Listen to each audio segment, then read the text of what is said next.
हनुमान जी के परिवार के बारे में जब भी बात की जाती है तो उनके पिता केसरी और माता अंजनी के अलावा उनके पुत्र मकरध्वज का नाम भी लिया जाता है। रामायण की कथा के अनुसार मकरध्वज का जन्म हनुमान जी के पसीने से उस समय हुआ था जब वे नदी में स्नान कर रहे थे। हनुमान जी को पुत्र होने के बाद भी ब्रह्मचारी माना जाता है क्योंकि मकरध्वज का जन्म हनुमान जी के किसी स्त्री के योग से नहीं हुआ था।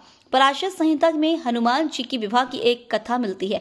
इस कथा के अनुसार कुछ विशेष परिस्थितियों में हनुमान जी को विवाह करना पड़ा था। आइए जानते हनुमान जी की विवाह की कथा।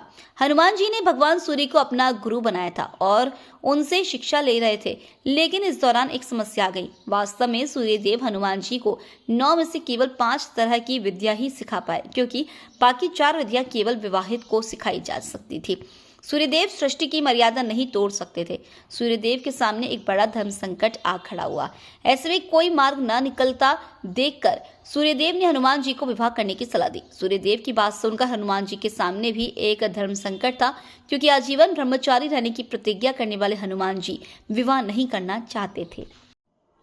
हनुमान जी ने सूर्यदेव से शिक्षा लेने के लिए एक वचन दिया था, लेकिन शर्त यह थी कि उन्हें विवाहित होना होगा। हनुमान जी ने अपने गुरु की बात तो मान ली, लेकिन उन्होंने इसी के साथ यह शर्त भी रखी कि वे विद्या ग्रहण करने के लिए विवाह कर लेंगे, लेकिन पति पत्नी जैसा कोई संबंध नहीं रखेंगे। सूर्यदेव ने हनुमान जी की बात मानते हुए अपनी पुत्री सुरवचला से उन्हें विवाह करने के लिए कहा। इस तरह सूर्यदेव की तेजस्वी और तपस्वी पुत्री सुरवचला के साथ हनुमान जी का विवाह हुआ।